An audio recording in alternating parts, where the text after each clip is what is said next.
אדוני היושב-ראש, חברי הכנסת, שמעתי את הדוברים שהלינו על מצבו של משרד החוץ. הם אומרים שהוא מפוצל, שהוא מרוסק, שהוא מחולק לכמה משרדים. מי אומר את זה? חברים בישראל ביתנו, ביש עתיד ובמחנה הציוני. ובכן, אותי זה מפליא לשמוע את הטענות הללו מכם, משום שאתם הייתם שותפים מרכזיים בממשלות הקודמות בראשותי. הרי אז לא פציתם פה על המצב שאתם מקוננים עליו עכשיו, כי המצב שהיה אז במשרד החוץ זהה לחלוטין למצב היום. נושא ה-BDS, חבר הכנסת נחמן שי, טופל במשרד לעניינים אסטרטגיים ונשאר במשרד לעניינים אסטרטגיים. המשרד לשיתוף פעולה אזורי היה משרד נפרד ונשאר משרד נפרד. אגב, עוד מימי שמעון פרס ואחר כך ציפי לבני, אתם ודאי זוכרים. המשא ומתן היה נפרד ונשאר נפרד. קודם אצל ציפי לבני, שדרשה שכך יהיה, ואחר כך אצל סילבן שלום. הדיאלוג האסטרטגי עם ארצות הברית היה נפרד ונשאר נפרד. קודם אצל דן מרידור, ואחר כך אצל יובל שטייניץ. משרד התפוצות היה נפרד ונשאר נפרד. קודם אצל יולי אדלשטיין, ואחר כך אצל נפתלי בנט. משרד ההסברה היה נפרד ונשאר נפרד. ובכן, שום דבר לא השתנה. שום דבר. בזמן שאתם הייתם בממשלות הללו, לא שמעתי מכם אפילו הברה, לא מילה, הברה, על הפירוד והפיצול הזה. להפך, תמכתם בזה, אפילו ביקשתם חלקים מזה. שום דבר לא השתנה, זולת דבר אחד, העובדה שאתם היום באופוזיציה.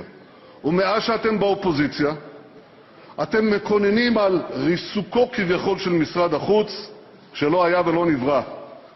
אבל אתם אומרים, יש לכם עוד טענה, שמעתי גם אותה, לפחות אז היה שר חוץ במשרה מלאה. טוב, אפשר להתווכח על זה, אבל על דבר אחד אי אפשר להתווכח.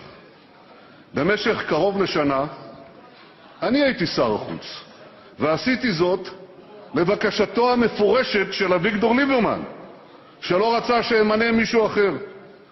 וזה נעשה, הסידור הזה, בתמיכה שנה בערך.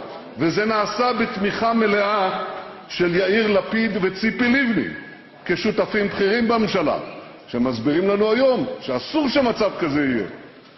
אז אני מוכן לקבל הצעות לשיפורים, אני מוכן לקבל המלצות לתיקונים, אני גם מוכן לקבל ביקורת בונה. אבל דבר אחד, ידידיי, אינני מוכן לקבל, וזה הצביעות שלכם שזועקת לשמיים. יש גם מדינות רבות אחרות, אין כל כך הרבה מדינות בעולם, יש כ-200 מדינות. ובכן, אנחנו מקיימים 161 יחסים דיפלומטיים עם 161 מדינות, אבל אין זה אומר שאיננו מקיימים יחסים אחרים עם עשרות רבות של מדינות נוספות.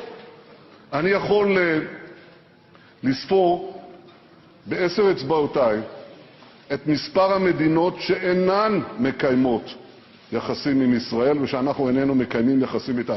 לא עם צפון קוריאה, לא עם איראן, גם לא עם מדינת דאעש ולא עם מדינת החות'ים. זה נכון.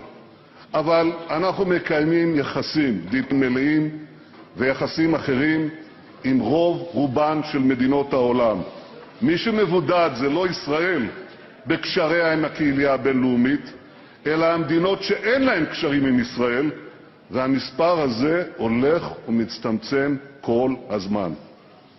אנחנו שומעים את הדברים שלכם, אתם מציינים את המוכר והידוע, את החד-צדדיות נגד ישראל באו"ם ובפורומים בינלאומיים, וגם ובמיוחד ביבשת אירופה, במדינות מסוימות שאתם מבקרים שם, ששם עולים מיעוטים מוסלמים וחוברים יחד לשמאל אנטישמי ופועלים נגדנו. חלק מזה הוא סיפור חדש, אבל חלק מזה הוא סיפור ישן. אני עסקתי בו באו"ם לפני 30 שנה, כשהייתי שם שגריר, וכמה עשרות שנים לפני כן בן גוריון ביטל את העליהום הקבוע על ישראל במוסדות האלה, הוא אמר אום שמום. טוב, אז בזה אין שום חדש.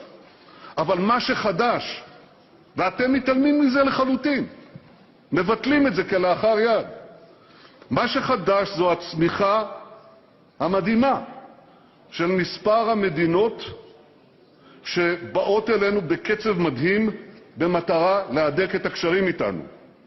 אמרתם איזה מדינה קטנה, זוטרה.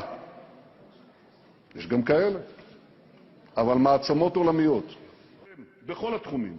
כך עשינו וכך נמשיך לעשות. אני מודה לראש ממשלת ישראל חבר הכנסת בנימין נתניהו.